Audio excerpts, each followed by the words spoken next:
What's going on, guys? Welcome to the Abstract Sports Podcast. Before we get going with the show, I have a really extremely terrible thing to announce. I'm taking my talents to New England. Yeah, let's do this. Can I have that? Oh, wow, I just got way smart. Do you want to wear this, or? Yeah, sure. My goodness, your head is giant. I like basketball.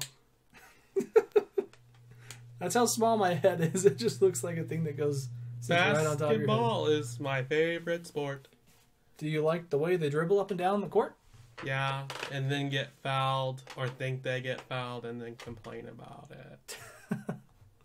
it. So, as you can see, I am now a Boston Celtics fan. Go Celtics. I got to give a shout out to my boy Larry Legend, a.k.a. Larry the Man Bird. Like a bird? Legend. It's a man. It's a bird. It's Larry. I also like Bob Cousy. I have to say that name because my mother-in-law will kill me if I'm a Celtics fan and I don't say Bob Cousy's name. Cousy? Kind of like Cousy, yeah, but like Cousy. I think he was more of a passer, if I remember right. But how about a guy named Kyrie Irving? I have heard from some birds that Kyrie Irving has the best handles in the game of all time. Yeah, he might. He just might.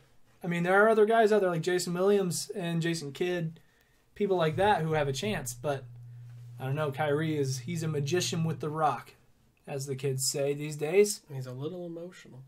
Is he emotional? Is that a good emotional or? Took one to Boston. Well, that's all right. I still love him because he's a Celtic. Go Celtics. You feel weird saying that? I do feel weird saying this. And then you can't help but mention the other two guys in Boston. Now you got Brad Stevens and Gordon Hayward, kind of the pair, you know. They're like... Young, loving, and broken ankle guy? Yes. Brad Stevens is like this baby-face looking guy. Gordon Hayward also baby-face looking, but they have a very special relationship. It's not like that, but they are close. You sure? Yes, I'm pretty sure. Pretty sure. Some finger guns? Finger guns? Finger guns? Nah. Nah? But the guy I have to mention last, though, the winningest player of all time. Bill Russell. Guy by the name of Bill Russell. This dude is like a walking... Rings on rings on rings. He's a walking I need ring. another finger! He has 11 rings. I don't remember how many came with the Celtics. That shows you how much I really care about them. But I know that, you know, the Lakers have 16 in their time. Bill Russell has 11 himself.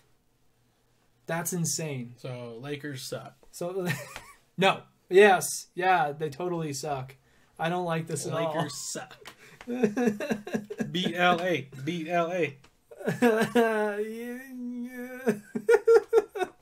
I don't know what else to say. The podcast is canceled. I can't do it. Okay, but I just had to get that out of the way. But special announcement after the intro. Let's get this thing started for real. Go Boston.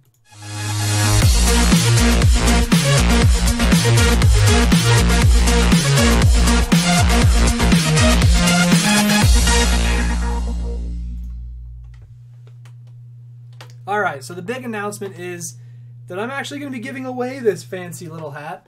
Not because I don't love the Celtics, but because I don't love the Celtics. Actually, I thought it's a Christmas season, and if it's something that, if there are Celtics fans out there, or if you're a business person, you want to make some money, we'll give it away for free, and then you can sell it. I don't care what you do, but it's a really nice hat. Adidas. It's an Adidas hat.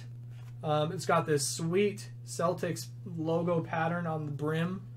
It'll be very lightly worn. I mean, I don't sweat too bad, but I'll wear it for this show, and I'm going to probably hold it like this because I think this is neat. It'll have the sweat of shame. Yes. Shame sweats. the smelling sweat of a loser. Yes, we'll be giving away this hat. You're going to want to follow us on Facebook, like our page, follow us so you can be notified when we post things. Follow us on Twitter at Abstract Sports, Instagram at Abstract Sports, but you also have the YouTube channel you can Follow us on there as well. I'm not sure where we're going to announce. We'll probably announce it everywhere. But you're going to want to be following us so you know what the rules are. Yeah, giving away a Celtics hat. Full free. Full free. Full Christmas. But I'm just going to wear it for today, okay? Is that all right? Temporary fan here. Who's the best team in the NBA, Kyle? It's the Boston Celtics, man. They have the best record. They have the longest win streak. Kyrie Irving is GOAT. Oh, Brad Stevens is my daddy. I love Brad Stevens. Love me some Brad Stevens. Like some nice thick Brad.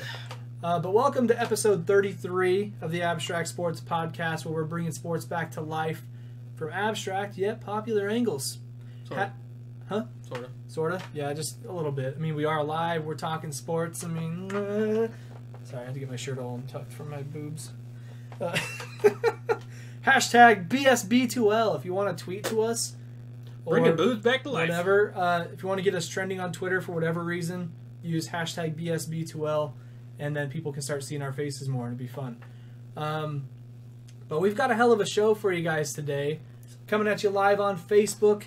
If you're curious what a live video broadcast of this podcast is like, you're going to want to follow and like us on Facebook. Abstract Sports. You'll find us on there. Yeah, we do some pretty silly stuff that you don't really get to see or hear in the post-production audio on SoundCloud or YouTube, so you're going to want to follow.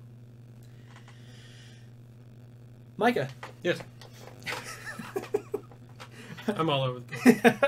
How are you doing in that hockey league? I had a brief stay in first place. Just a brief stay? Brief stay. 1 week. No, I'm in second. You're in second? I have been blessed with a, how would you say, slew of injuries. Okay.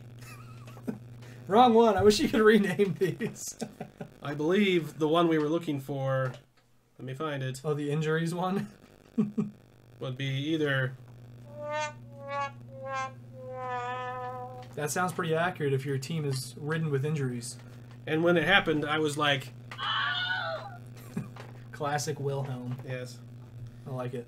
So, yeah, man, I've had like 9 of like 14 players are all injured. What? Dang. Yeah. That's so pretty crazy. My production went down quite a bit, and yeah, and my goalies didn't have a good week, so I'm in second now.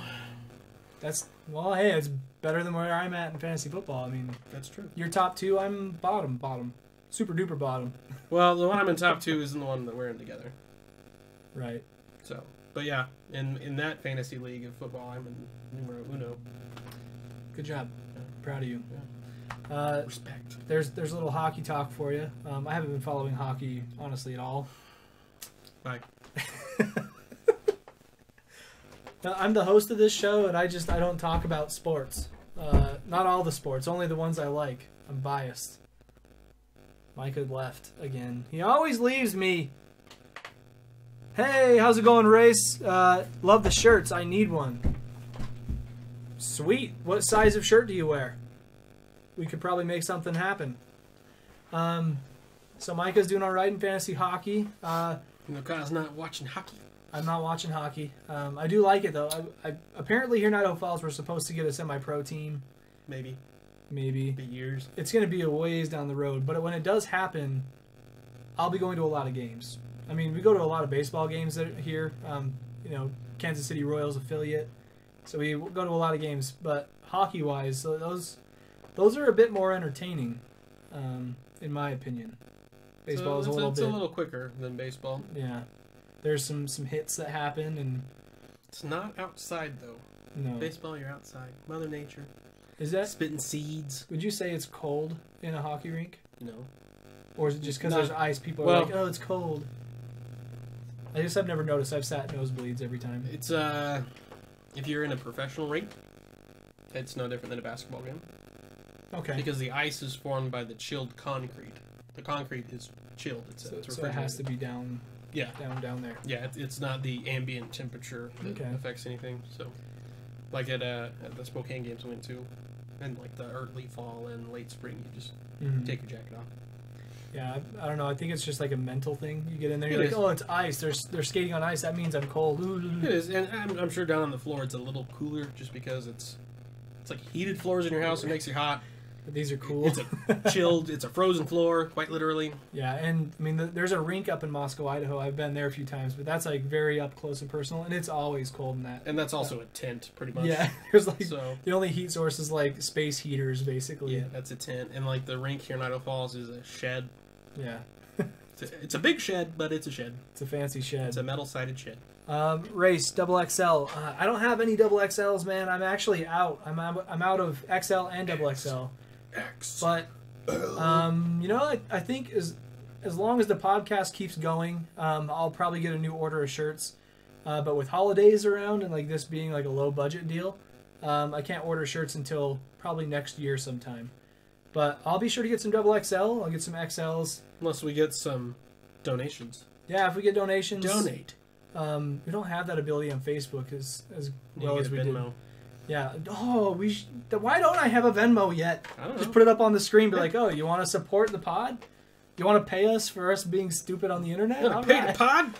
Pay pod. Pod pay. Pay pod. Pay pod pay. Pod pay. Um, Kyle Richards. But anyways, sorry about the hockey thing. I just thought I'd ask since we haven't mentioned hockey for a while. I think the last thing we talked about was the Vegas Golden Knights doing well their first year. I just like spit on myself. That's gross.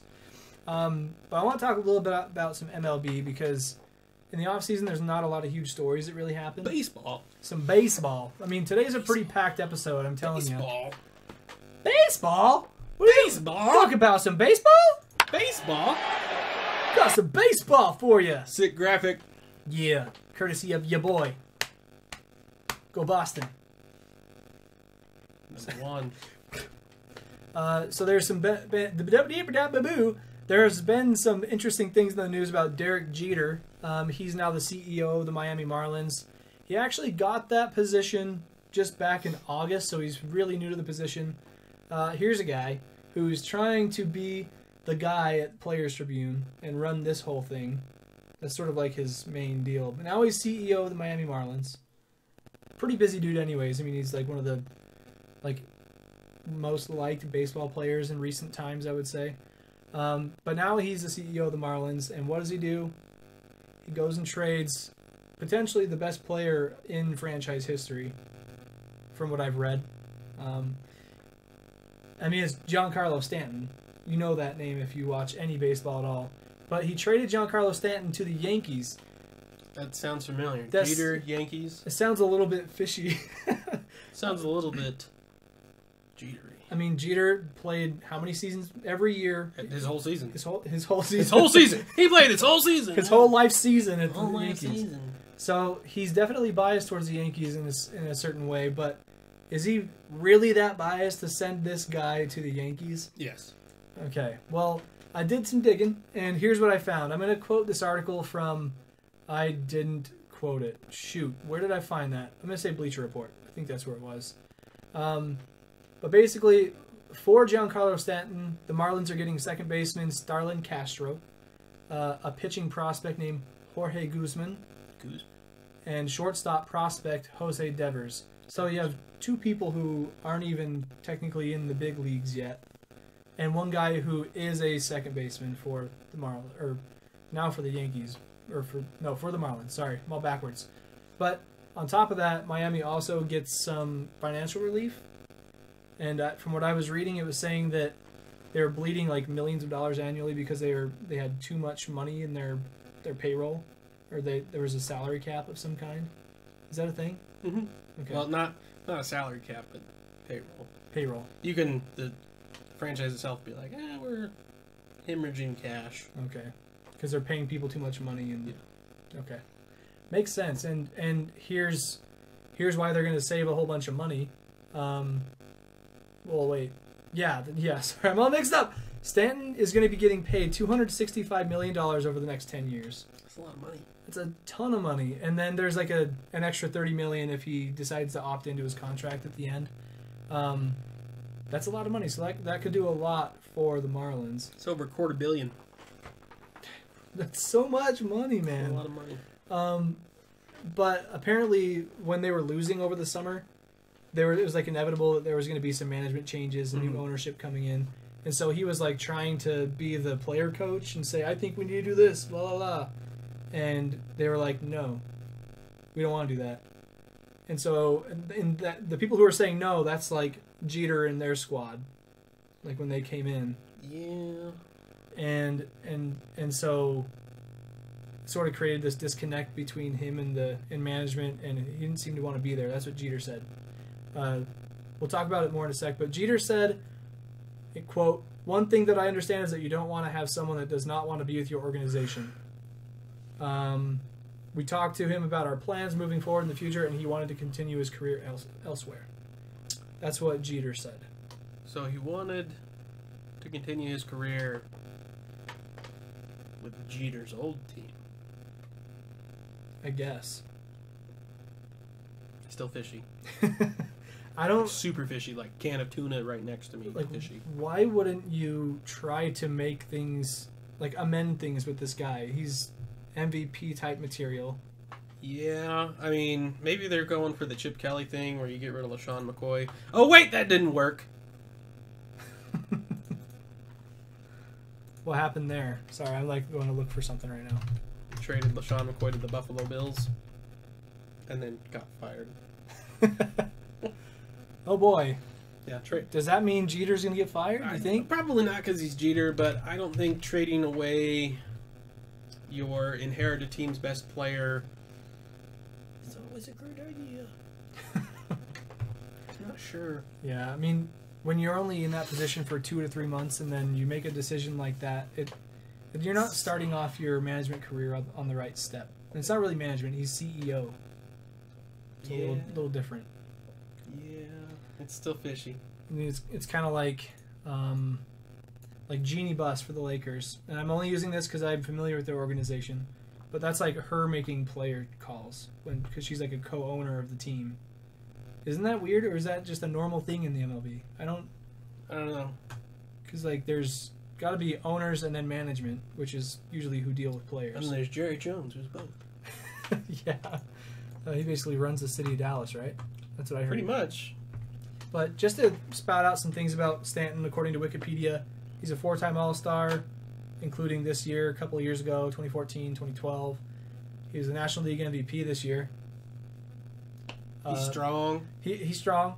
2-time Silver Slugger Award, 2-time NL Hank Aaron Award, 2-time NL Home Run Leader. He hit home runs. And these are all this year. Like, 2014, 2017. That's like his sweet spot.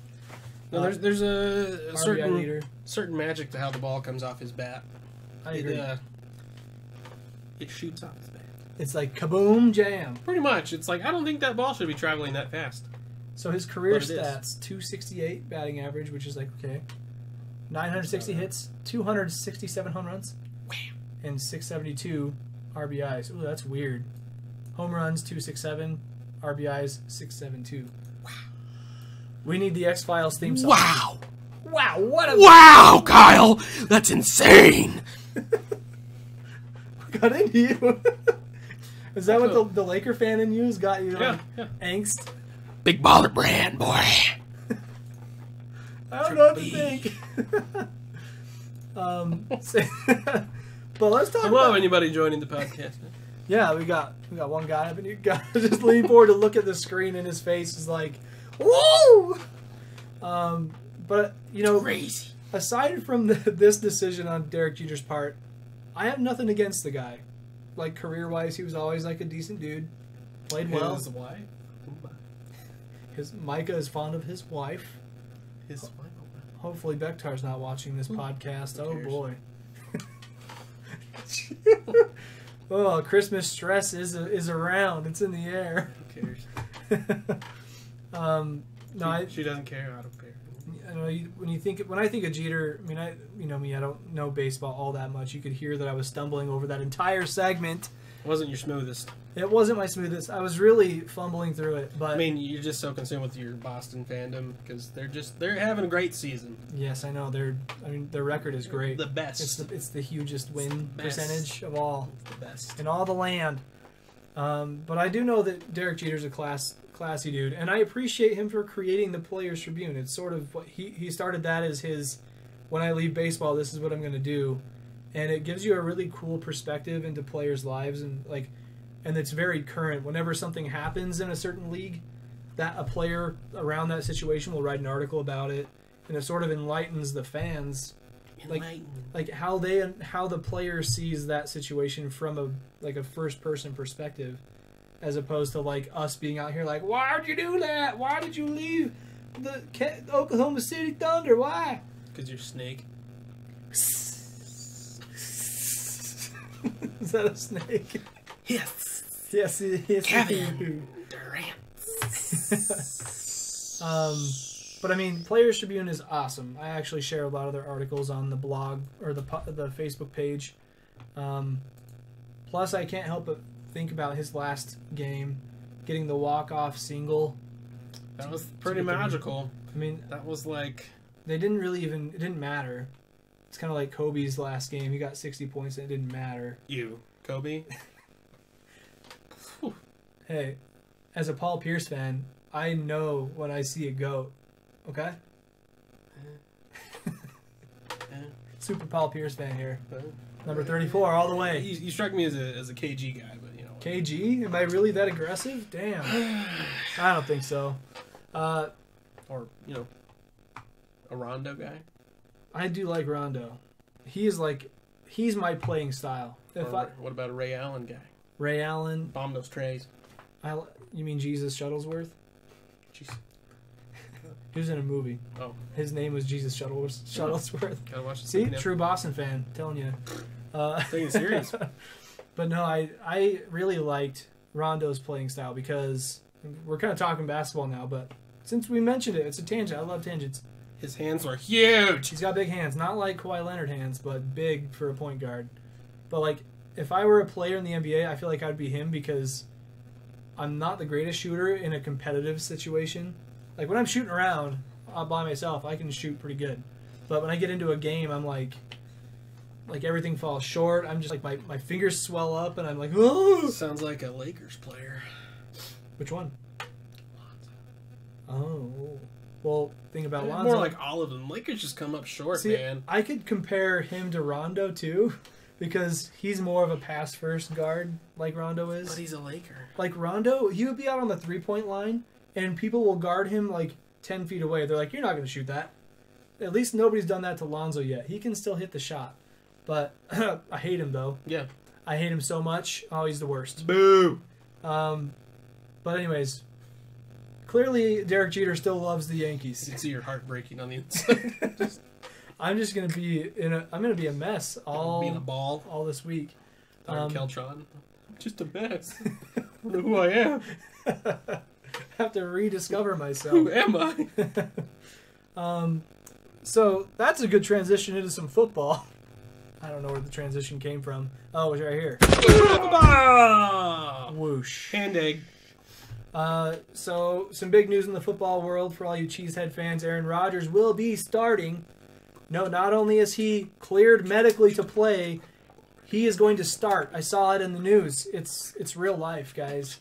So if you had him on IR, get him out of there. Drop that player on your bench that you picked up to try and replace a man like him. I like me some A-Rod. Aaron? Aaron? The true Aaron. Aaron. No, I like Aaron Rodgers too. He's the true A-Rod. Oh, I see. Double A-Rod, maybe? The A, it doesn't make sense. I thought you were saying A-Rod, because up in my notes it says A-Rod, so I was confused. Gosh, Micah. I know you're distracted with all the Celtics All-Stars that you are in love with, but... Come on! Get it together! But no, I like Aaron Rodgers. He seems like a really nice guy. RELAX. Relax. I feel like he might secretly be kind of... Not even secretly, just kind of snooty, but... Yeah, I think so. Just a little bit. A little bit? Yeah. Maybe just a little bit. I mean, he's got the... Yeah, he's... We'll get into egos later. But he's kind of cocky. Yeah. I'll give you that. But he's one of the best. He is damn good. And that Hail Mary King. So how about that Buffalo game? That was crazy. My favorite thing. Couldn't watch it. Couldn't see anything. I saw some of the shots, because we were watching all the games at Buffalo Wild Wings this weekend. Not a paid advertisement, by the way. But, like... At Chicken Buffalo Wings. But we were watching all the games from a distance, right? Crazy bison parts. Make it stop! Bison insane flying things. If you're just showing up to the podcast, welcome to the show. We're talking about some football. And I was going to mention, like, that Bills game, when you're watching it from a distance, you don't really see how bad the snow is. It's kind of like when you're watching a football game, even up close, you can't see the rain. Yeah. Until they put the camera on the field. Oh, damn. And you're like, ooh, that looks slippery. But that game, though, there was like a foot of snow on the field. They were clearing it between stoppages, and man, they cleared it before the game, and it was just... And they were giving out free tickets and money for people to come in and help them remove snow from the stadium. I think it's just LaShawn McCoy. Is it? I think he just has to play in all these snow games. He's like the Yeti of the NFL. Pretty much. Huh. Saw a Yeti in his not so natural habitat in an NFL stadium. Black Yeti. Bigfoot? Sam Squinch? Sam Squinch. I haven't heard that one before. But that game took me back to my childhood, because when I was little, I used to play football all year round with my friends. And, I mean, we'll talk more about this in a second, like pick up football games. But in the wintertime, that was when it was most exciting, because whenever you got 6 inches of fresh powder, when you're like a teenager in high school, or, you like to snowboard or something, when fresh pow-pow. When people say pow-pow, I get a cringy taste. I grew up in the desert. Yeah. So you don't have those vibes? No, we played in the sand. Not about... It snowed 6 inches of sand last night. We used cacti as uprights. That's a lie. That didn't go in. You're playing the sand, though. The cactus is around the world. It's around the world. The cacti's out of bounds. So you better stay in bounds. That or jump. Suck. Or die.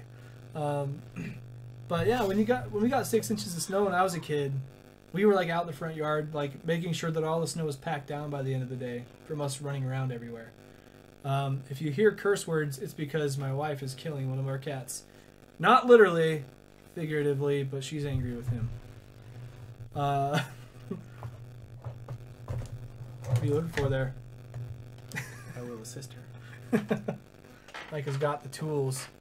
Man, we're all over the place today. This is crazy. It's like we haven't done this for 2 weeks. Kind of like that. Kind of like I was going to ask... I was going to say earlier in the podcast that, like, yes, I'm still alive from the drink that Micah made me 2 weeks ago. Just in the bathroom. Yeah, I can't believe it's been 2 weeks, actually, because I had the hot dog spicy drink, and then we took a week off because technical difficulties, oh my goodness, most frustrating thing in the world. This guy. Oh, man. Guys, I'm a busy guy. What can I say? I'm just that guy. Don't believe him. He just watches Celtics game all day. That's all he does. Like, Kyrie, you're my hero. Relive the glory years. Go, Uncle Drew, you the man. The original Big Three. But in other news, though, in the NFL, there have been a lot of concussion-induced plays that I feel like were not handled properly. Inducing plays? Induce, yeah, I don't know. Concussion-affected plays. Plays where players were not diagnosed with concussions when they probably should have. So the NFL has a concussion protocol set up to pull players off the field when they feel that they could be concussed. So it doesn't even have to, they don't have to show signs of concussion. It's just, hey, you got hit in the head pretty hard. Yeah. Get off the field. We're going to look at you. Yes. Because, it makes sense. And a couple times this season it has clearly failed. Yeah. The whole, kind of started with the Russell Wilson thing where got hit in the head and they're like, okay, get over here, put the 10 over, get out, let's go. Yeah. Like, you didn't check bleep. Yeah, and if you aren't aware, in the NFL, they brought this new thing into the league. It's just like this big blue tent that's on every sideline. So whenever a player, has to pee, or when they actually get injured, there's a tent there for them to go to and get inspected.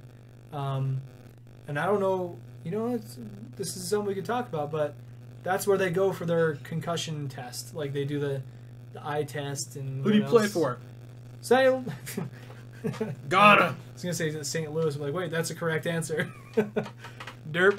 Alice says, how can a Lakers fan wear a Celtic hat? He was never a Lakers fan.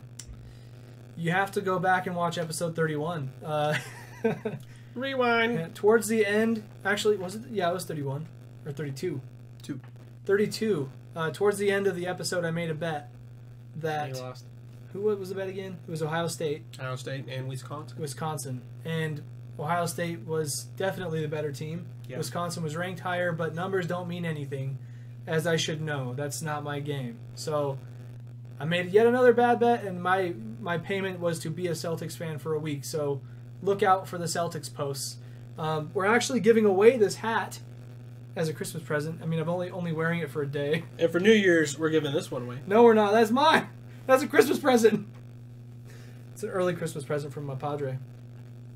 But although I am wearing this hat very lightly, we're going to attempt to give it away to a lucky Celtics fan or not Celtics fan out there in the world.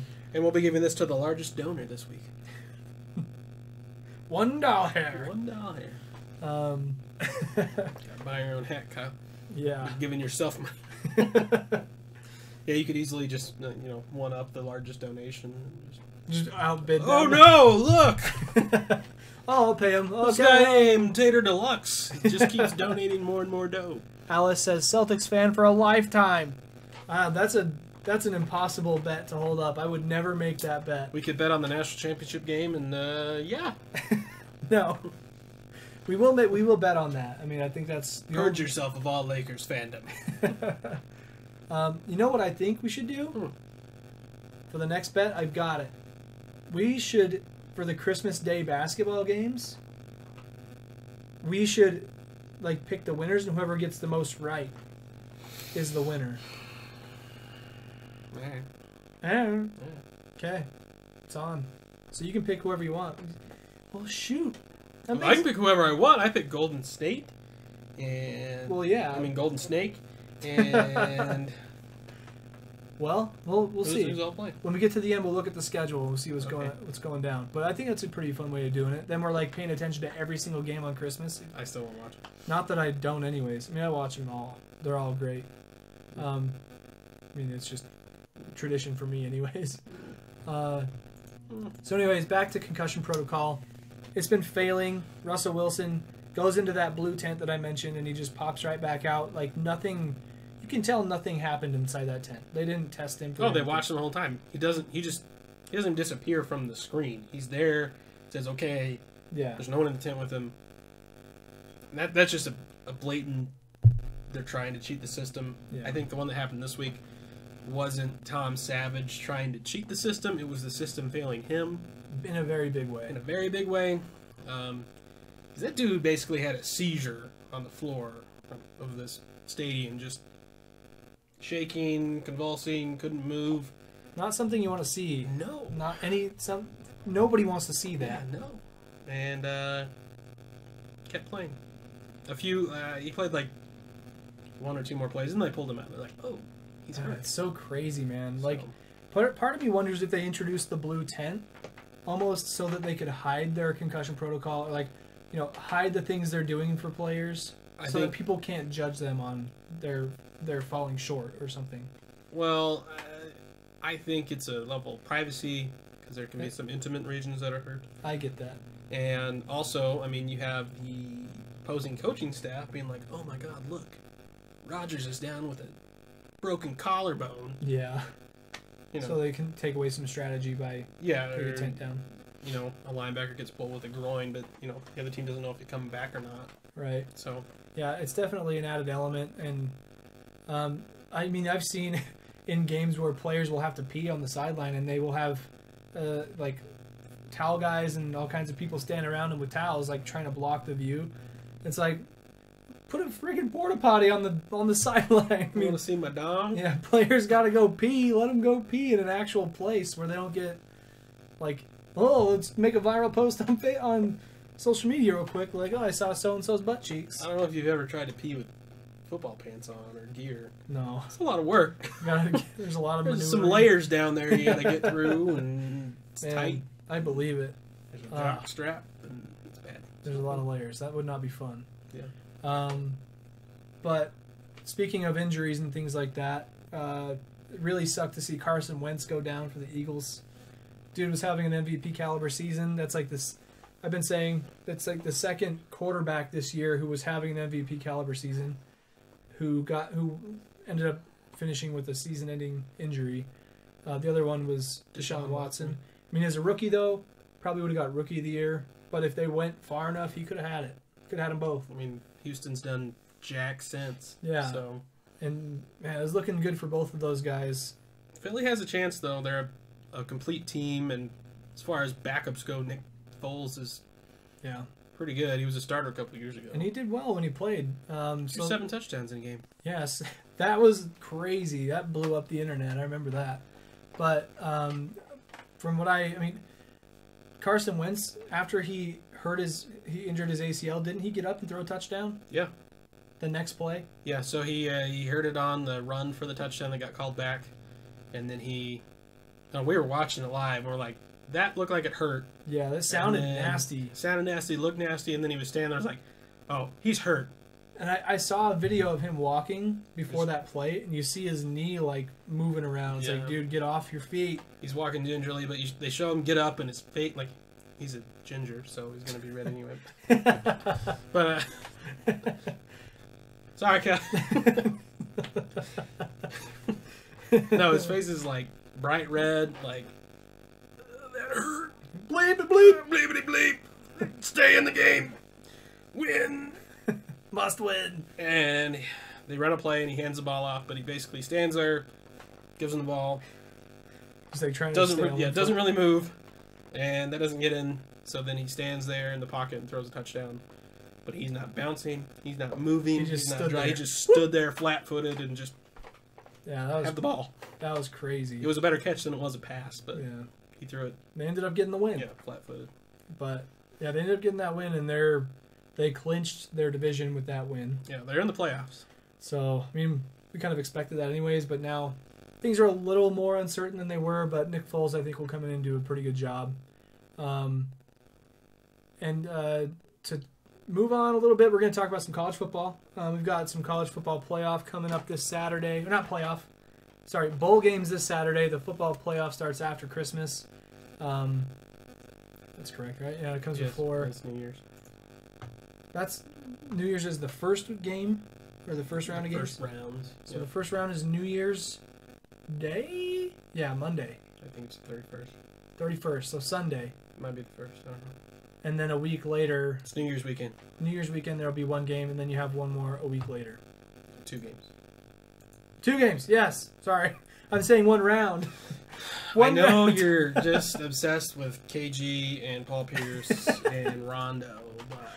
I'm out of practice. I'm out of practice, man. Come on. So I'm like stumbling over and my I know words. you can't get over the sin that is on my head, and I really want to punch you right now. can feel the burning. It's like you're a vampire and this is a crucifix. You just, It's making me stupider. It really is. I can't read.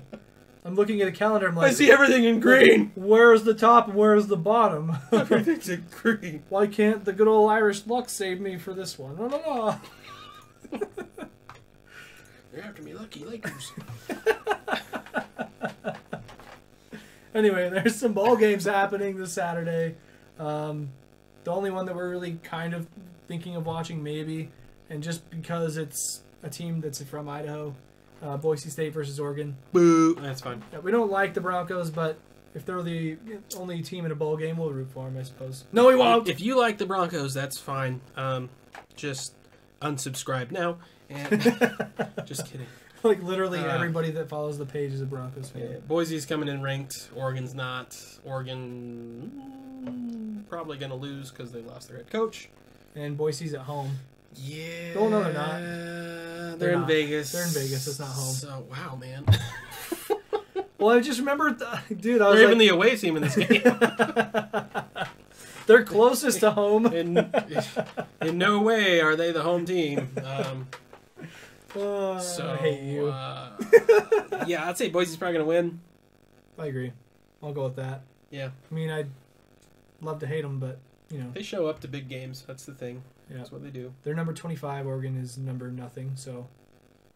I mean, numbers don't mean anything, though. Oregon had a better season than previous couple. Oregon has cooler uniforms all the time.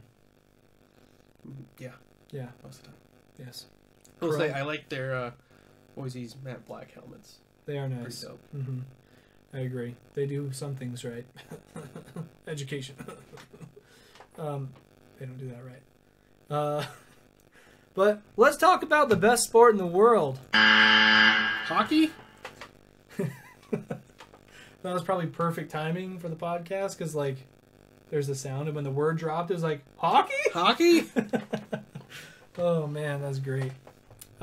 So there's been there's one thing that I feel like is not getting enough airtime right now in the sports media world, and that's this right here. Kareem Abdul-Jabbar thinks that the NBA is the League of America's future, no longer the NFL. Who do you play for? He played for the Lakers. And what are they? The enemy. The frenemy. No.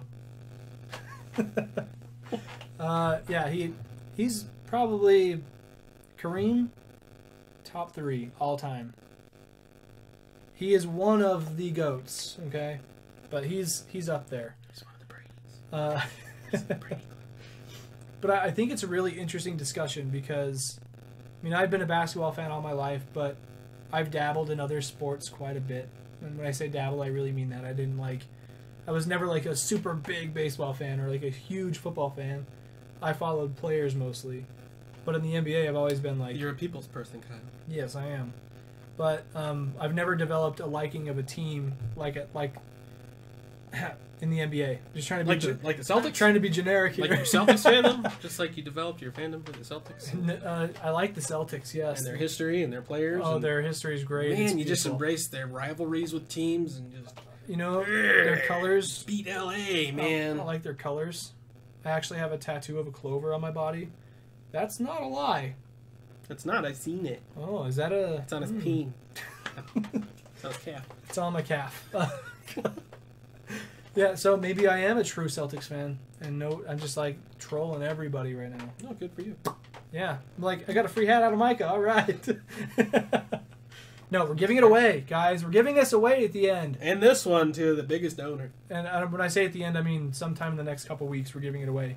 Merry Christmas. It was a nice synced up hat, put back on thing we just did. Whoop. That could be in our compilation. Yeah. But anyways, interesting discussion. Let's make the case for and against NFL and NBA. We've got a bunch of bullet points here, and if you're in the chat, feel free to give us your input. We'd be curious to see what you think about this. Alice? Yeah, Alice, if you're still here... What say ye?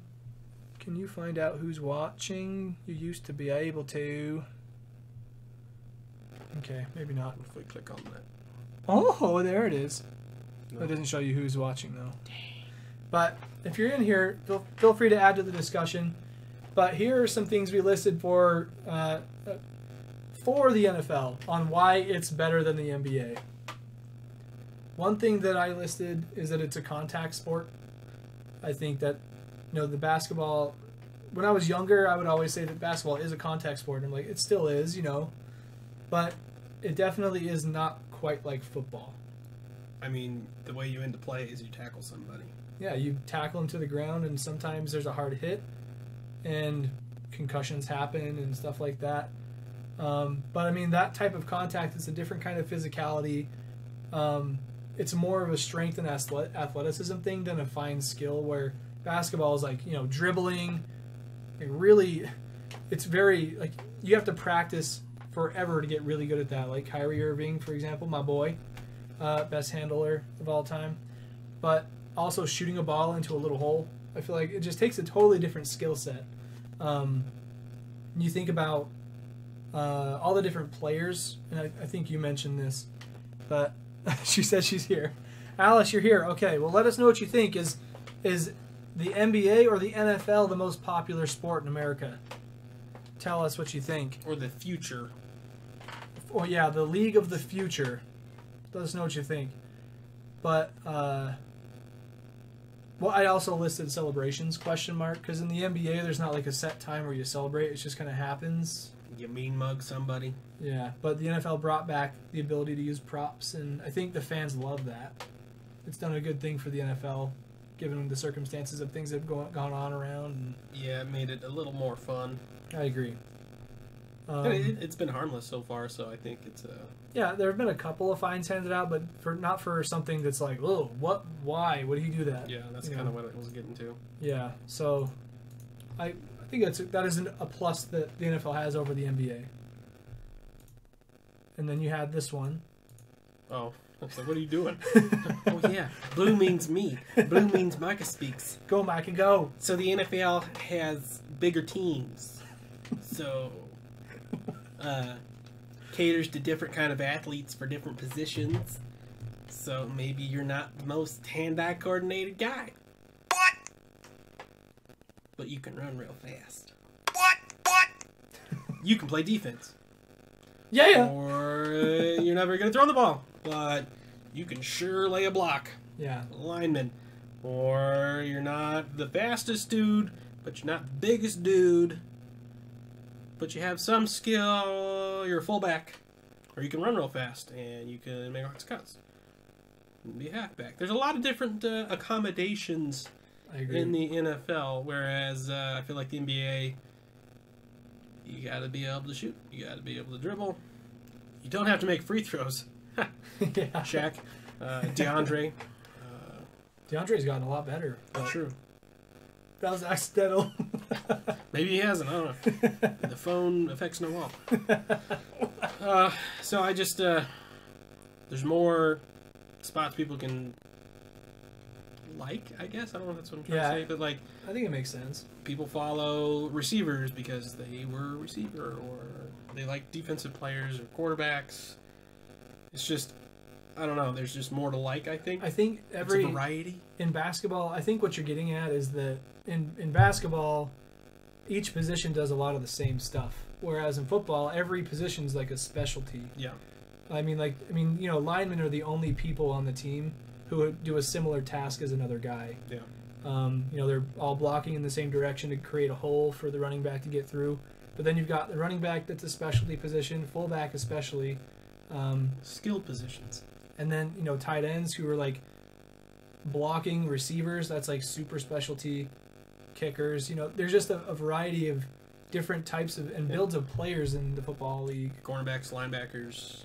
Yeah, and like you can look at the build of players. Like the picture of Tom Brady when he came in the league, he looks like a guy who should be working at Walmart. Yeah. If you're tall and scrawny, you're probably not a linebacker.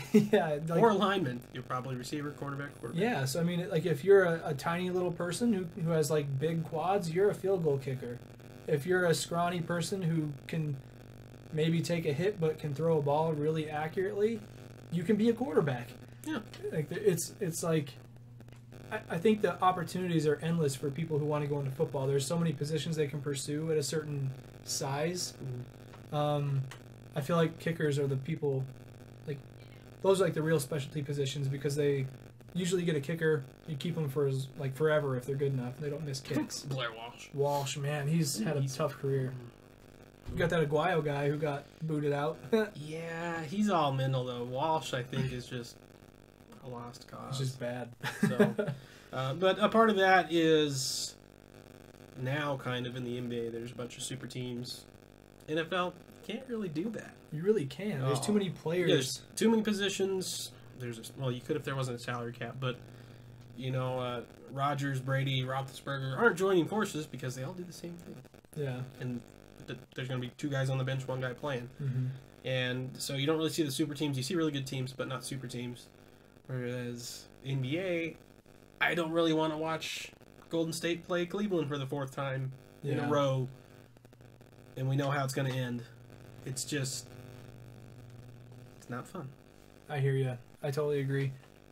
Alice on Facebook says, I lost a lot of interest in pro basketball when it seemed to start to become about star players more than the teams. Too many one-man teams. She also says, I don't think you see the teamwork or the relying on each other like football or baseball. Word. Yeah, I definitely agree with that. I mean, I feel like basketball now, it used to be sort of like a one-man hero ball type of thing, and now it's gravitating towards super teams. But then the teams that don't have super teams, it is like a one-man show almost.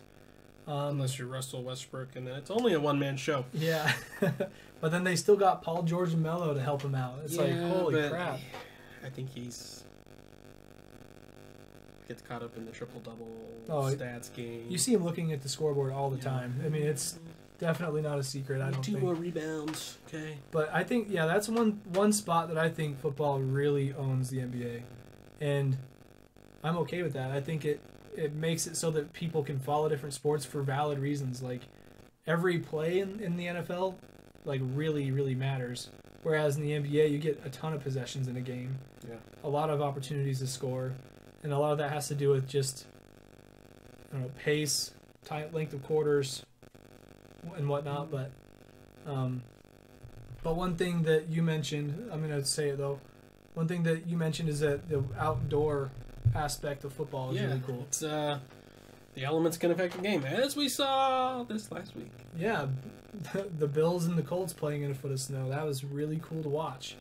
Not a lot of defense accidental defense, where players just can't move as quick and they end up going down. Slippery ball. Yeah, I think it took away a lot of some of the seriousness of the game, which was kind of needed. If every game was played in the snow, I don't think it would be very fun to watch. Yeah, it'd be like, this is kind of boring. But when it happens, it's like whimsical. Wow, that's crazy. That's super neat. Like, you can't help but sit there and laugh because every play you're going to see something silly. I'm not a Bills fan or a Colts fan by any sense of the word, but I watched that game. Yeah. Alice says on Facebook, it's not the same game it used to be in the old days. I totally agree, and I think I'll get to that when we talk about the NBA a little bit more, but you have a very good point. But yeah, outdoor and weather affecting the game. Actually, in college, I don't know if they do this every year. I think it's just if the weather's permitting, but a couple years ago in San Diego, they did an event where like Maryland played North Carolina, and it was like they played it on an aircraft carrier. Oh, I don't remember, but football? No, it was basketball. Oh, They like actually installed a hardwood floor, or they just put a hardwood floor out on the aircraft carrier. Well, they did that with Duke and Michigan State. They've done it a few times. It's like a regular thing that they try to do. And for the one that I watched, Obama was there for it, which is pretty sweet. I mean, he went to sporting events all the time, but a college game, I mean, you know, if you can get involved with the military, and you know, why not make it a thing? But that game was really cool. They had like special uniforms for it. It was like military appreciation night. You had the president there. You had a flyover because you're kind of in the area. Well, the NHL does their stadium series, where they build rinks outside in football and baseball stadiums and play a game called the Winter Classic. Winter Classic. Yeah, that type of stuff is cool. Like watching a hockey game in the snow. It's pretty neat. It re-engages the interest of sports. In that case, it was kind of taking it back to like the heritage. Yeah, playing outside. Mm-hmm. So. Yeah, just like in man-made ponds that they freeze over, basically. Yeah. Something you see in the movies. Yeah, backyard hockey up in Canada, eh? Canada. So, but yeah, I think outside adds some. I mean, all the new stadiums they're building are all domes. I get it. You got to have the multi-use thing going. Could you imagine if it was snowing during a hockey game? That would be sweet. That'd be pretty, well, it did on one of the Winter Classics. Right. So, Sidney Crosby got a concussion. Ouch. But I think it's just a sports thing going away from that. I mean, kudos to Minnesota to building an outdoor baseball stadium when they didn't have to, and they did, and that's great. Sure. Whereas then they built a really cool indoor stadium for football. I get it. It's super cold there. But Atlanta, you didn't need a dome. I'm surprised they built an outdoor baseball, though, because it cuts pretty close to that time of year. They cut it close. Especially in Minnesota. They cut it close. But yeah, I mean, obviously the NFL has a lot of things over the NBA, and that's obviously a part of the reason why I watch it, is because it's different. But some things that about the NFL that might turn people away from it is also the fact that it's a contact sport. Double point. Double point. Double point. Boom. Go Celtics. Rat porn. What did you just say? Rat porn. What did you just... It sounds like you're saying something else. Rat porn. Rat. Rat porn. Rat porn. Rat porn. Rat porn. This is what he meant. Yeah. Double point. Serious rat porn. That's a real rat porn. Ooh. Squeakity squeak. I can't help but hear it that way now. But yeah, the NFL is great because it's a contact sport. People like the hard hits and stuff, but because it is a hard hitting sport, people get hurt, and not just temporarily. You know, people who play in the league for a long time. Look at Brett Favre. Like, he's had early onset. Is it called dementia in that case? Probably. But just generic brain damage from being hit so much. Well, look at Ryan Shazier. He may not ever walk the same. He's probably gonna walk again, but yeah, and it's not like players are trying to be dirty and hurt people. No. They're trying to make football plays, but when people get hurt, they are upset. And you know what? I'm gonna actually try to find. It's definitely gonna be hard to keep the sport going if a couple generations of parents don't want the kids playing football, and it's. I couldn't tell them they're wrong. So I played football as a kid, but yeah, I only got hurt a little bit. I mean, I am a Lakers fan. Is that how you got hurt? I don't understand. No, that's why I'm a Lakers fan. But I'm gonna try. Clearly, something wrong with me. You sound like Jim Carrey. Like, there's something wrong with me. There's clearly something wrong with me. Let's see if I can't find this. I'm not really a Lakers fan. Sorry, this is. But we will be giving away this hat to the largest donor. No, we're not. Micah's trying to give away my Christmas present, Dad. Dad's not here. I know what he paid for it. He told me. Okay, so speaking of... He did tell me. Speaking of players getting hurt in the NFL, here's a little clip that I found. I shared it on the Facebook page. You can go find it after the show or something. But I'll just play a little snippet of it because I think it's very relevant in what we're talking about. So let me see if I can get this to work. And there's a little bit of cursing. It's not bad, though. Bleepity bleep bleep bleep bleep bleep. If I can get it to work, that's the only problem. If I don't get it to work, it's going to be really embarrassing. Speaking of things not working, this coming Christmas season, I'm going to be getting another webcam and another microphone. So Micah and I are going to be doing the show out of my office, which is going to be awesome. The setup there is a lot better, a lot more space. The internet is fire. We could probably up our bit rate at that point. So that's something you can look forward to. And have you ever seen those shows on like SportsCenter where you've got one camera here, you have like a split down the middle of the screen with like a ticker almost, and then you have another camera? That's kind of what our setup is going to be like. And you know, it gives you the chance to be able to decorate your own area. It's like you can have like bobbleheads on the table if you want. I'm not sure I'm going to pack in and out a bunch of my cafe. Yeah. Here's my Wednesday box. I'll just like, you can put stuff on the wall if you want, if you have like a Titans poster. I didn't know you were a Titans fan, Kyle. I don't know. After this week's poor showing, I might not be a Titans fan too much longer. Because that was pretty disgusting. Let's see if this works here. It's trying to. Titans, fire your coaching staff.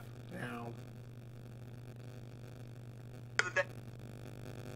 You have 2 Heisman Trophy winners, and you only scored 1 touchdown against Arizona?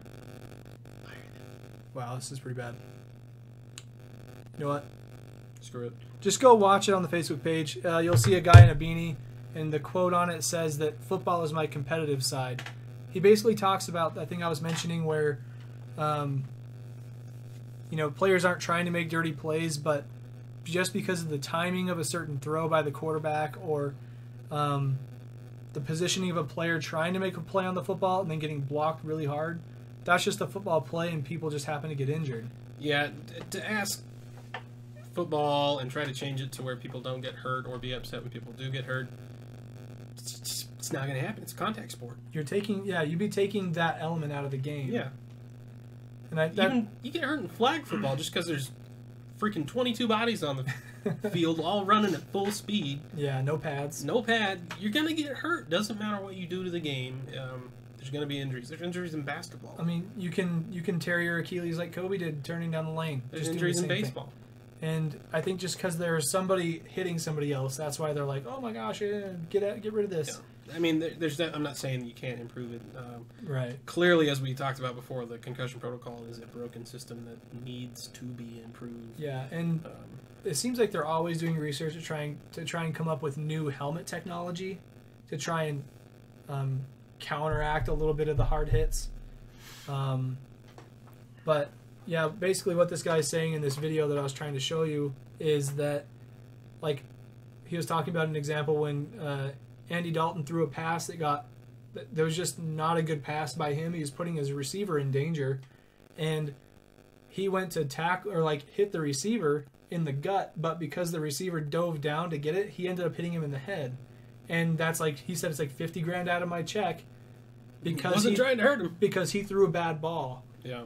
And so there's certain times where you just can't do anything about it, and that's one of those times where you pull the card out where you're like, you accepted this risk when you played the game. Yeah, it's how the rules are and the fines. It's definitely put some of the, especially defensive players, in kind of a no-win situation. Yeah, I agree. You make the hit, you get fined, you get a penalty, or you don't make the hit, and then you get benched because you didn't make the hit. I mean, it's the whole point of being competitive. Yeah. Is that you're trying to be better than the other guy, and if that's hitting him while he's in the air to break up a pass, that's just doing your job at that point. You have to do it. They've upped the calls on defenseless receivers, where they're up in the air, a guy hits him. It's like, well, the ball was there. It looked clean to me. He jumped. And I think a play that happened around the same time this video came out was, actually it was the same game when Burfict for the Bengals got rocked with this block by Juju Smith-Schuster and Karma. put him out. He was like almost, I think he ended up leaving the game due to concussion or like failing the protocol, at least for that game. But if you watch the play, people are saying, oh, it's dirty, he hit him in the helmet. It's like, he didn't lead with his helmet, he wasn't going for the head, he lowered his shoulder into the body, and the player was trying to make a play on the ball, so he was literally just stopping him. Juju didn't help his case by taunting him. But yeah, that's the bad part. Yeah, the play itself, I feel, was just a hard football play. Yeah. And I mean, sure, fine a guy for being unsportsmanlike like that. That's just not called for, but make the hit and move on to the next play. Like, you don't stand over a guy when he's potentially concussed. That's just one of several hits that he's received in his life that could be detrimental to his health in his future. But that is the beauty and the ugly of the NFL, is just the physicality of it, you know. I mean, you can go look at compilations on YouTube all day of hard hits, and you're like, oh yeah, that's legit, oh my gosh. But then you think, like, that's gotta hurt. Yeah, you kill some brain cells there. Yeah, it's not good for you. But then you were going to talk about stadium politics, how that's a bad thing for the NFL. There's all these things about building new stadiums. Every team wants a new stadium in the NFL. Cool. Neat. New cool, you have cool. money, all right. Yeah. And then taxpayers are footing the bill. Because it's like a city entertainment. It's a city thing, and, you know, I sort of get that, but then who owns these football teams? Billionaires. Really rich people. Really rich people. They're getting 48% of the collective bargaining agreement. They're getting money from this stuff. They're making money off the team playing in the stadium, and they don't want to pay anything towards the stadium other than the regular taxes. Yeah. I don't really buy it.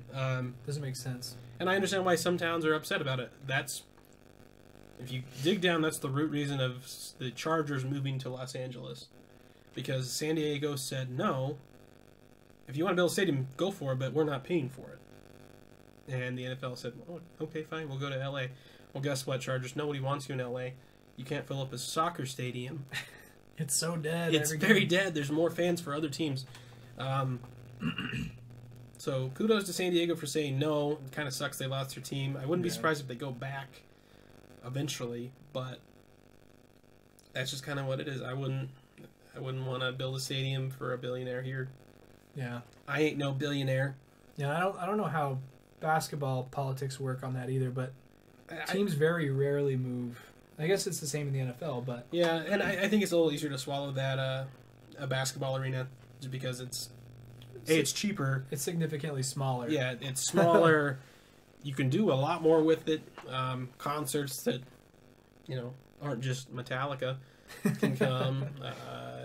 Events. I've watched BMX shows in basketball arenas. Yeah, there's monster trucks, dirt bikes. There's a bunch of stuff you can do in a NBA size arena that it's a bit more feasible, I guess, would be the thing I'm looking for. You don't need acres upon acres to build it. Mm-hmm. And I mean, you could probably fit almost 3 basketball stadiums inside a football stadium. Oh, yeah. I mean, after seeing Kansas City's when we were there, that is a huge architectural thing. Massive. And you can get a hockey team, play the very next night in the same arena. Yeah, I mean, in LA, you've got the Kings, the LA Kings, you got the Lakers, and the Clippers, who all in the same season, 82 games running. It's a busy building, and that's just an economic boost. Whereas NFL stadium, that's what, 8 games a year. Yeah, something like that. It's not doing a whole lot. Yeah, it's just crazy. I mean, they have so many seats to fill, and there's only that many games in a season. And so another thing that goes, I mean, because their stadiums are so big, this is a part of this problem, I think. But ticket prices, according to a 2015-2016 chart from Statista.com. Statista.com. Some ticket prices from a couple of years ago. On average, the NFL ticket price was about $93. Okay, and then average NHL ticket is $62, NBA $56, and MLB $31. I think that right there says a lot about how teams work and like the type of how many fans they bring in, how big the stadium is. A lot of that. The NFL part is they only play 16 games. Yeah, so they're trying to basically just get their buck where they can. Play 16 games. You have 52 players, 10 on the practice squad, coaches and staff. You got a lot of crap to pay for. Yeah. They're overpriced, mind you. I don't need to pay $90 to see a team. Yeah. Whereas like baseball, there's 50 plus home games. Yeah. And there's not 52 players. Yeah. In basketball, there's 12 to 13 players on a team. So, way less. 80-something games. Their stadiums are also, I think the Vivint Smart Home Arena sits like 17,000. I'm curious. I don't know if this is going to give us what we want. I'll just go to the wiki. Well, I should type wiki. Oh, yep, there you go. 19,911. Yeah, and the average football stadium, if I had to guess, is probably like 50. No, probably more like 70. That's an average? Let's see, the largest is in Washington, D.C. It holds 94. Okay, fair enough. Cowboy Stadium holds 80. Kansas City's the biggest, though, isn't it? Or are those at Mile High? No, I just said the one in... Oh. You're thinking loudest. Yeah, that's what it is, sorry. Kansas City's the loudest. The biggest in decibels, huh? Mile High's the highest. They all have something. Sorry, I wasn't really listening. I was looking up the numbers. But, yeah, I mean, that's a really good point. They have a lot more people to pay for. The NBA and less games to do it. And, I mean, for the most part, I've paid much less than $55 every time I've gone to a Jazz game. There's a couple times I splurged. Not necessarily for better seats, but it was just because it was a playoff game, for example. Mm-hmm. And, obviously the playoffs bring in a whole different type of number set just because it's a very meaningful game for the city. MLB down at 31, that's crazy. But, I mean, I think that a lot of that is because maybe the games happen during the day a lot while the season's going and people can't come to them, so they have to make them affordable. There's just a lot more games. It is, I guess that's true. They have like 160 games. There's a lot more games. They're longer. There's more concession sales. Yeah, they get it elsewhere. Yeah. That's a good point. But, man, It's a lot of money. yeah, NHL and NBA, it kind of makes sense that they're about the same level because same scale of arenas and teams and NHL has a few more players per team. same number of games a season, runs the exact same time frame too. So, More equipment. oh yeah, a lot more equipment. A lot more equipment. Basketball is like jerseys. You got a jersey and a ball. Let's go play some basketball. Yeah. Hockey's like, I need a stick, a puck, elbow pads, chest pads, leg pads, Goals. a helmet, Well, I guess nets, pipes, boards, ice, skates, skate sharpener. It's a lot of equipment.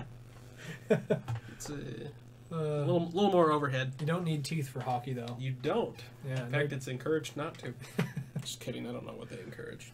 But let's talk about the case for and against the NBA now. So we've touched on a lot of points for the NFL. We're kind of all over the place, but that's my fault.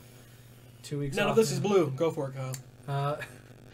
It can be. You can talk when you want, dang it. I'm not mad. I wasn't mad. Jeez. Co-host my ass. So one point that I think the NBA really beats a lot of sports. I think the only one that's close is the NHL in this factor. But the NBA has a very fast pace compared to everything else. And we kind of talked about this when we were talking about women's, like WNBA versus the NBA and why not many people like to watch WNBA. A lot of it's because of pace and athleticism and things like that. The wow factor. And so, the NFL is like, you have an extremely long play clock. You get 4 downs in a possession if you suck. Yeah, it's 30 seconds of waiting for 5 seconds of action. Yeah. So. And the basketball is like, you play for like 5 minutes usually, I'd say, and that's when you get your first timeout. And so the game progresses quicker. You can enjoy yourself. The games are shorter.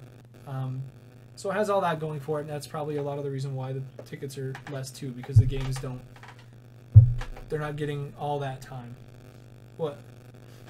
Look at my shoes. Your get up, your My Abstract jeans Sports t-shirt, chinos, and shiny dress shoes. and my lovely Celtics hat, of Well, course. yeah, your favorite team. Yes.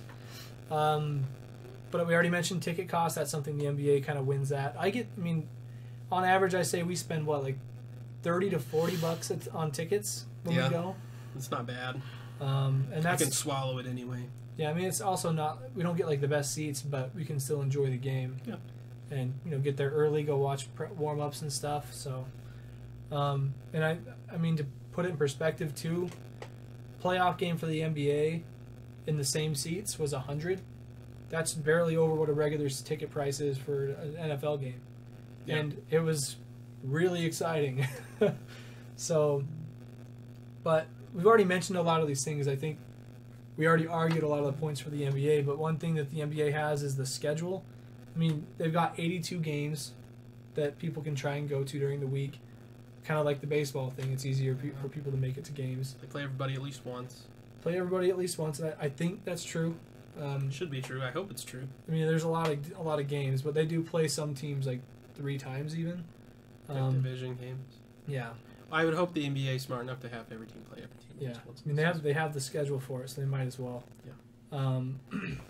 But I think the thing that makes the NBA probably the most lovable is the scale of it. And when I say scale, I mean that in many different ways. Like, when I go to a game, I like to go down by the court beforehand and watch the players warm up and do their shooting routine, take some pictures, try to get autographs if it's not crazy, because sure, why not? But you get to be up close and personal. And one thing that you mentioned was that like you get to see their faces and get their reactions and their emotions a lot easier. Yeah. Where like I'm Tom Brady. Yeah, in the NFL, you're like sitting. Who am I? You're sitting so far from the field, like unless you're lower bowl, you don't really get that kind of experience. So, who are your hosts this week on Abstract Sports? Nobody knows. You'll never know. You'll never know. My face mask is talking. Not even with this camera in my face. Nope. He likes the Celtics. Who is he? Kyle Richards. Love them. They're the best. I hate you so much. Don't make stupid bets, kids. So the proximity of players is really important because kids who look up to these players can get up close to them without having to pay anything extra. It's just like they get their tickets and go down, watch them, be in awe, and then go sit and watch the game. Yeah. If I said, do you know what LeBron James looks like? You'd probably go, yeah, I know what he looks like. But if I said, do you know who or what Le'Veon Bell looks like? Yeah. You're probably like, yeah, he wears a black jersey, yellow stripes, number 26. If I had a couple pictures of people in black jerseys and number 26, could you tell me which one's Le'Veon Bell? Yeah. See, that could be another fun thing we do. Like, maybe try it as like an experiment. Who's the real one? Yeah, it'd be like, who is this? And it's like a prominent NFL player, and they have to try and guess. Yeah. And then an NBA player like, oh, that's Paul George. Yeah. Clearly. Duh, because we see his face. No face mask. Yeah. But another thing in terms of scale has to do with, when you're growing up and or not even when you're growing up, you can play pickup basketball wherever there's a hoop. And basketball hoops are way outnumbered in this world compared to, got that backwards. The number of basketball hoops in this world outnumbers the number of football fields. Or playable football field playable surfaces. Areas, yeah. And I would say that it's a lot harder to get a bunch of people together to do a pickup football game. I mean, we did it when I was a kid, but that's because I had a whole street of kids on the same age, so it was easy. But we played way more basketball because everybody on the street had hoops in their driveway. Football is not something you can really do in your driveway. And I think that's one thing that made me love basketball so much is that, like, I would play YMCA basketball, and there were gyms all over the place we'd play at throughout the year. But then when the weather was nice, I'd play at the school outside. I'd play at my neighbor's house. I'd play at my neighbor's house. All over the place. And football is like, we have front yard. My yard's big enough so we can do it here. Your yard's too small. Your yard has stickers. Stickers, yeah. If it was like my yard growing up, we had some grass, then kind of like a dip and a sidewalk, and then a dip and then more grass.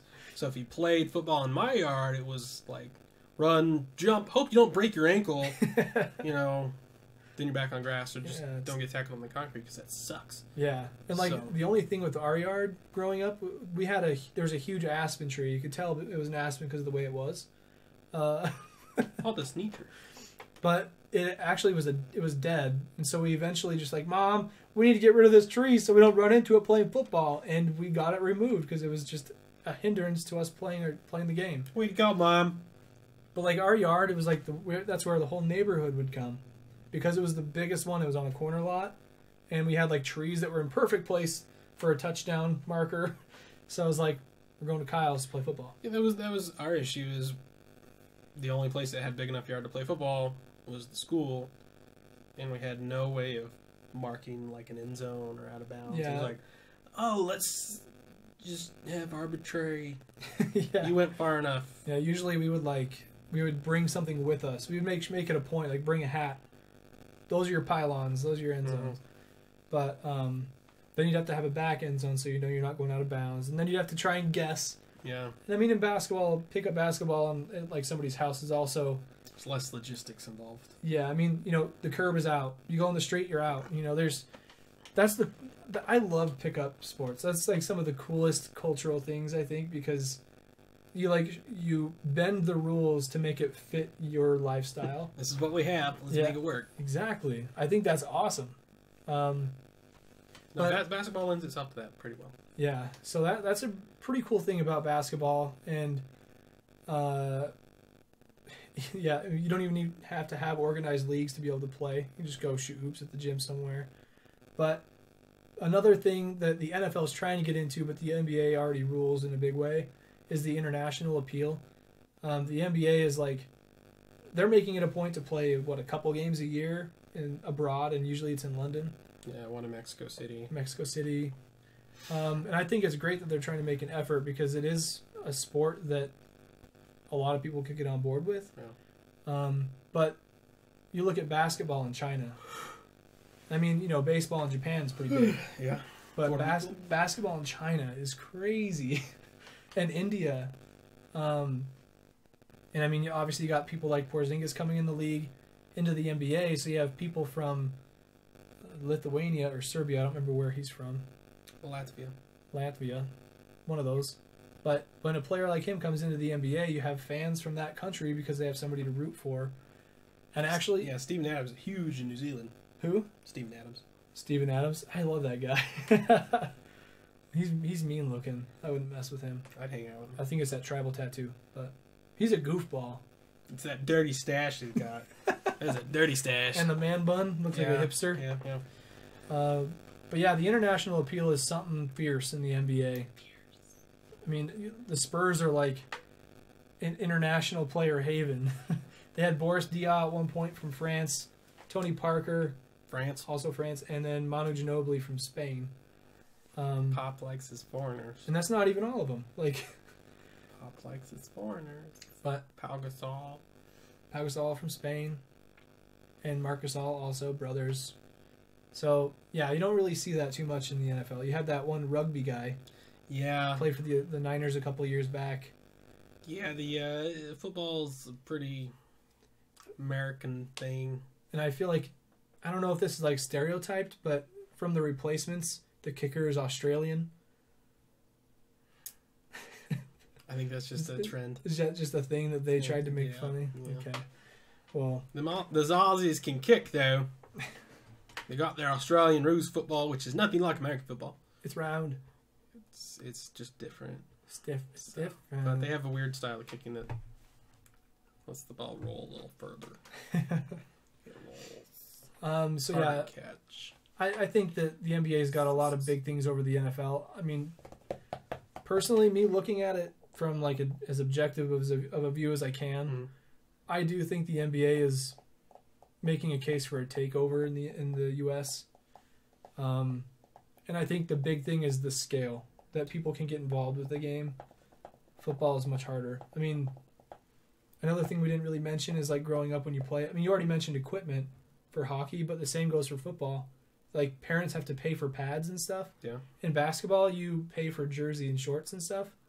Buy your own shoes, like you probably already have some, and that's usually like $40, $50. Pads are much more expensive, and so it's a scalable thing, and that's why it wins in my book. Makes sense. And I think the biggest negative, I mean, if I'm going to say the NBA is making a case to be better, I think the biggest negative for the NFL is, probably the best thing about it is the team sport thing. The specialties, that's where people can get involved mostly with football. But I think it's the injuries and the danger that drive people away. You kind of on the same page page there. I mean, that's why a lot of kids will say, or parents will say, they don't want their kids to ever play football because they see what it's done to people. So, anyway, something to follow in the coming years. I mean, it's not going to be like a quick, like, the NBA is way better than the NFL now, but you'll definitely notice something different when, NBA is just more and more hyped. But to talk about some things against the NBA, I forgot to mention these already. But yeah, can't have all pros, no cons, Kyle. Yeah, sorry. It's on the next page. Give me a break. Celtics fans. Yeah. Always thinking about the positives. Oh, we're so great. Look at all of our championships. Oh, Bill Russell, blah, blah, blah. So selfish. Jeez. But one thing I absolutely hate about the NBA is how soft it is. And that kind of goes in hand with the complaining about fouls.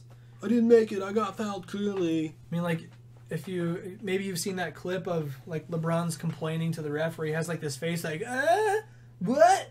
And or throw your mouthpiece. Yeah. But, like, that lady on the sideline when LeBron was complaining, lady on the sideline, you can hear her on a microphone saying, "Oh, suck it up, LeBron!" It sounds just like that. And man, the beauty of being able to sit on front row and be able to yell at a player who makes millions. That'd be crazy. But suck it up, LeBron. Suck it up, LeBron. Yeah, that's annoying to me. I think that's the biggest complaint I've always heard from people who don't watch a lot of basketball. They're like, I don't like it because they complain a lot. Yeah, I don't think I've watched a game where more often than not they're like, it was a great call. Yeah. Yeah, I totally fouled that guy. I totally did. Or be like, nah, he didn't foul me. He was playing really good defense, you know. Yeah. But if because I mean they're trying to persuade him to give him the call. And does that ever work? No. The call, you can't go back and flip a call over. Yeah, ref, he clearly fouled me. Yep. Okay. I mean, the best thing you can do is instead of like overreacting, go up to a ref and be like, "Hey man, I just want to let you know you grabbed my arm on that play. Yeah, just keep an eye on it. He kind of hooked me up like this. I mean, maybe you can pay attention next time." I mean, they would probably be more receptive to something like that because you're being like, "Look, he's actually fouling me." You're being honest instead of being like, "Oh my god." I make all my shots that I'm not fouled on. That's essentially what they're saying. Yeah. If he hadn't fouled me, I would have made it because I make all the shots. I don't ever miss because I'm great. I saw a play during the Lakers and Knicks game last night where like Julius Randle, he's a pretty physical player for the Lakers. And there's this play where he thought that the other guy had touched it last when it went out of bounds, and he was like freaking out at the ref. And he stood there and watched the replay with the ref. And then he walks away and he's like, good call. And I was like, you don't see that very often. At least he recognized me like, okay, I was wrong. He was laughing too. So that was a great game to watch. That third quarter was crazy. Back and forth, scoring for like 4 minutes. I mean, you get a little bit in the NFL, like receivers thinking they're interfered with. Yeah. There's a lot of ticky-tack calls in football, but... Yeah, the NBA's notorious for the complaining. Yeah, I mean... And sometimes I hated watching Kobe play because he would complain so much. I'm like, Kobe, stop, just go down court, get on defense. Yeah. But, yeah, so the NBA is soft. Like Alice, this is the point that I was going to come back to, Alice. The NBA is soft now, and you can argue that that's because of rule changes. I mean, you can't like grab guys like you used to be able to back in the 80s and early 90s. But also the game has evolved from a more physical down low play to an outside shooting game. Yeah, there's no mid-range jumper anymore. Yeah, I mean Kobe was like one of the last guys that like really owned the mid-range game. Only guy I can really think of like off the top of my head recent memory is like Sean Livingston. This guy will post you up, do a turnaround jumper right over you, and it'll go in every time. Aldridge will do that. Aldridge, yeah. I mean, post guys are supposed to be like that person, but even now they're growing to be more outside shooters. It's either in the paint or behind the arc. Exactly. I mean, nothing in between. That's just how the game is evolving. I mean, you have somebody like Curry shooting the ball lights out from distance. A bunch of kids are going to start shooting the ball from distance because they want to be like Curry. It's just like wanting to be like Mike. You know, I want to mimic his game. See, Kobe. Be an egotistical nightmare. Hey. Yeah, and that's the thing that you're going to talk about. Ego in the NBA is so big. And I wonder if it's because of the emotions. You see the emotions more clearly. It could be, and I think it's because maybe the teams are smaller, and, you know, there's 10 guys on the court at a time, and there's only another 10 guys on the bench. Yeah. And it's just, kind of like Alice said, it's become about superstars and super teams that are used to getting their way, used to winning, and when things don't go that way, they get pissed off. Sometimes they leave. We throw our mouthpieces. We change teams. We throw fits. We kick people in the nuts. Draymond. We kick people in the nuts repeatedly. Draymond. Like, dude, stop kicking people. Just stop. It's obvious. That's a terrible thing to do, and you're not hiding it very well. I've listened to his Dre Day podcast, and his co-host, or the guy who like runs the show with him, he asked him about it. He's like, so when people say that you kick people in the nuts, what do you say? And he's like, whatever, man. Like, he tried to defend himself, but it's like, you know you do it on purpose. Like, I like him as a player because he's one of the most physical in the game. But, come on. Grown men don't kick grown men in the nuts, dude. Like, no. You don't do that. You just don't do that. Even in a fight, like you're defending your wife's honor, kicking him in the nuts is like, whoa. Yeah, he's got to do something real bad. Bro, kick me in the gonads. And so there's a lot of ego. Alice on Facebook says, there's a debate. Has the three-point shot ruined the game? No. I wouldn't say it has. Let's kill the mid-range game. Yeah, I think what the best word that you can use in that situation is that the game has evolved. I mean, there's a lot of different things to back that up. Like, I mean, I like the physical play back in the day. Like when Kobe was younger and they had Kobe and Shaq, those games were nasty. But when you start to develop like a finesse game like 3-point shooting, there's just not as much physicality. And so naturally, like, I mean, literally by having an outside shooting offense, what it does is it spreads the offense or spreads the defense out, which means less contact. And unless a team has like a couple of big guys that are powerhouses down low, the game's not going to go back to that way. Yeah. But I think it might have even helped the game. So hear me out. I don't think Steph Curry survives the 80s NBA. I don't think so either. He's a John Stockton in the 80s. He's not shooting. Yeah. He's trying to facilitate down low. He's a rare unicorn. He's a Porzingis. Whereas now, smaller guys and they're good enough, can make it. Yeah, and I hear like announcers talk about this all the time, especially when he had that season with like over 400 3-pointers. Crazy numbers. When he won MVP, which year was that? The first year they won the championship. No, hold up. The year before they won the first championship of recent times, he had like 250 3-pointers, most in the league. The next year when they won the championship, he had over 400. He broke his own record, like his own NBA record.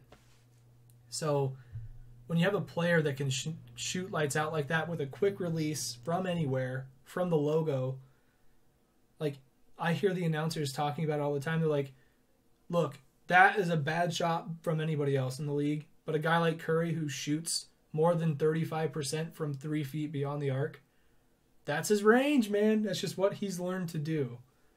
So that right there shows you the evolution of the game. Like it's like he's the prime example of it. But you start to see people, like I go to the gym, and these kids are jacking up shots from outside, and they're going in, and I'm like, okay, lucky shot. Pull up 3 on a breakaway. Like, yeah. You shouldn't be doing that. Yeah. But and that happened last night in the game I was watching, and they were like I think it was Jeff Van Gundy. He was like, that is the league today. You're 4-on-1 coming down, and you pass it to the open guy for a 3 rather than getting it down low. Even though statistically the closed 2-point shot is the best shot you can take. So, no, Alice, I understand where the thought comes from of it ruining the game, but I think that's just a point of perspective. You know what ruins the game?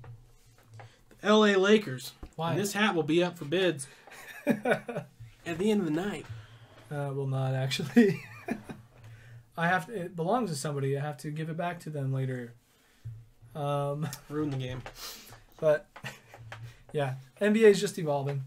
It's something we're all along for the ride for. You know what I'm saying? But that right there pretty much does it. Do you have anything else you want to say before we try to come up with a bet for next week? No. Now? Now. Let's see. Good bets to make. I'm going to go to ESPN. They had the 3 in the Larry Bird, Magic Johnson era, but it wasn't the go-to shot. Live by the 3, 4. I mean, probably die by the 3. Yeah, die by the 3. Yeah, I think that's kind of true. Yeah. So, it's different. Okay.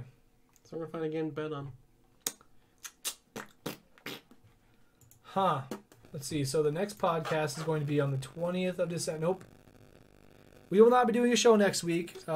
Wednesday is my work Christmas party.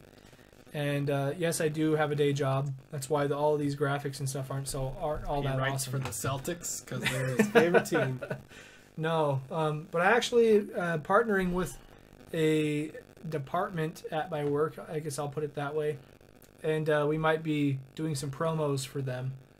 Or us, but it's really cool. So you want to stay tuned for that. Been talking to the boss man. He's like, do it. So I'm like, all right, I'm going to do it. So there will be no show next week. we won't see you guys until after Christmas. After Christmas. So maybe we do need to bet on something that's going to happen between now and then, like the Christmas basketball games. Let's look at that real quick. Okay. Okay. NBA. Basketball is my favorite sport. I like the way you dribble up and down the court. I root for Boston because they're the best. The Lakers suck. Micah the Jingle Man live on the air. The Lakers are figures. You're a The Celtics jerk. are the best. All right. So, get out of here, you pop up, you silly guy. I'll take the 76ers. Ooh. I'll take the Knicks in that one. I'll take Golden State. I'll take Golden State. I will take Boston. I'll take Boston. I will take Houston. I will take Houston. I'll take the Timberwolves. I take the Lakers. Okay, so the 76ers and the Wolves. But what if... we need a tiebreaker. So... Go to the NFL. Oh boy. We got 2 weeks. Two-way bet. Yeah. Hope there's no audio playing on this site. I know the NFL likes to do that. Mute. I didn't know you could do that. That's fancy. Fun fact, you can mute your tabs on Chrome. Thanks. Why is this not working? I have to apologize. I've been all over the place for this show. When I got home from work today, I was like turning up. I had the music blasting, I was dancing around, and then the show came on, and I was like, I can't use my words good. And here we are. We made it through. Just all that Laker joy, man. They're having a great season. You're just high on the Lakers. I love them. I mean, Secretly. the Celtics. Secretly, I love them. Okay, so scroll down. So we've got Thursday. Nah, that's not very good. Oh, it's right here too. It's not very good. Okay, so Broncos, Colts. No, we're not going to bet on that one. My Facebook friend joined in. Targum.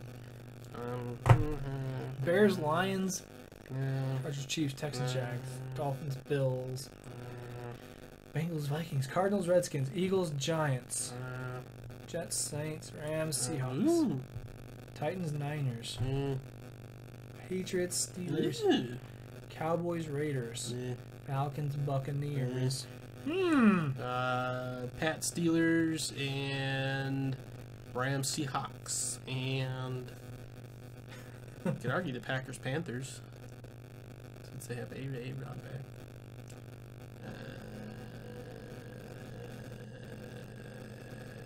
Okay, so let's do. Should we just do a pick'em of all the Christmas Day games for basketball and this coming week for football? Just a combination. You want to pick everything? Well, I mean, like we'll have to do it later. Oh, But okay. you want to do that? Sure. So like we'll tally up whoever got the most correct out of all the Christmas Day basketball games and all of Week 15. Sure. So what if you win? I'm never gonna win. Okay. Okay. I actually thought of this one. This is good. Okay. If I win, Okay. the next show that we have a chance to do it, Okay. before the show, you have to rap Rap God by Eminem. Okay. It's just showing up. I'll do it right now. No, you're going to get lyrics on the screen, and you have to stumble through rapping a song. Yeah, karaoke me. Going to karaoke you. Okay, when I murder it, fine. That's fine. I like your confidence. YouTube sensation. All right. That would be one for the books. I'm going to go memorize that tonight. Tonight. Could be at work, just like blowing air in people's eyes. And I'm not going to memorize because I think I'm going to lose. I'm going to memorize because I want to. I want to see you. I want to see you rap to the people. Okay. It'll be an edited version I'm not sure he swears in that. I was wondering. I mean, there's a lot. There's swears in the song, in that Right. 7-minute song, man. I don't think in the It's a long song. the quick part. I don't know. That'll be a good one.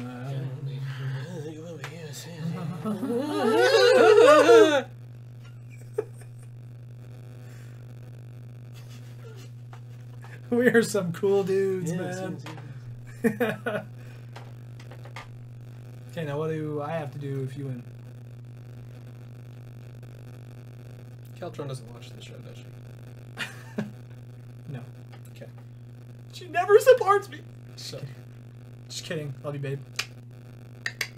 we'll have to figure it out. We'll either need a hidden camera or someone in the room filming. I don't know if this will work out, but you would have to, in all seriousness and your best acting, tell her that you don't support nuclear energy and give her 3 reasons why. And just sit there and take it from her as she lays into you. It's just a prank video. Yeah, just, yeah. I feel like that's more on Kelly than you, so maybe not. We'll have to rethink that. I want a divorce. Well, baby, it's just... Wow! What if she comes out and she's like, I don't like it either? I'd be like, Damn it. plot twist.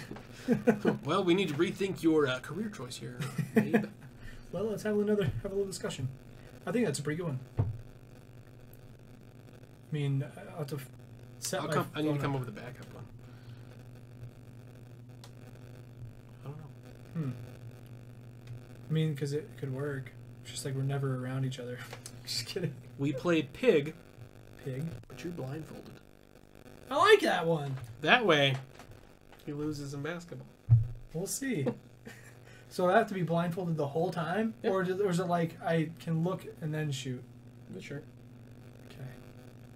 That'll be fun. I like that. So that's the fallback? Yeah, that's the fallback if we determine that. See, because I don't know. It's kind of an unknown. It's I kind don't of a know. prank on Kelly. Yeah, Yeah, that's that's not really fair. It's not fair. Yeah, that's a good point. Maybe we shouldn't do that. We do that for fun. Yeah, I don't. Yeah, we'll do that in our free time. We'll do that on our own. Maybe For we'll us. record it. I don't know. That could be on our second channel. Alice, don't tell Kelly about this. Yeah, it's a It's a secret. secret. All right, so there's your bet. The bet is that Micah and I are going to do a pick'em thing for all of the Christmas Day basketball games. There were how many? There's like 5. So 5 Christmas Day basketball games we'll pick from, and then we're going to pick from all the games for week 15. So this coming week, starting tomorrow, Thursday. And whoever gets the most right has to fulfill the bet. If I win, he gets to rap God for you guys, karaoke style. Karaoke. And then if Alice says, I want to see it, she wants to see Kelly be embarrassed. No. I don't know if we'll do that one, but yeah. And then if I lose, I have to go up against Micah playing a game of Pig blindfolded. So either way, there's going to be some solid entertainment for everybody. I'm looking forward to it. But don't forget, be sure to follow us on Facebook, Twitter, Instagram, Snapchat, YouTube. Don't really use the Snapchat all that much, but it's out there. How are we giving this away? We need to find a way to give this away. We're going to have to share it far and wide. I don't know how to do that, but the internet. We'll make a post on our social media accounts. You want to look out for that. If you're a Celtics fan, awesome. Then whatever the rules say, put in for that. And if you have a friend who is, share it with them. And hopefully they can win themselves a sweet Christmas Celtics hat.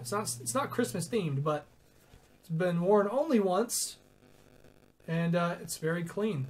I like it. And whoever gives us the biggest donation gets this Lakers hat.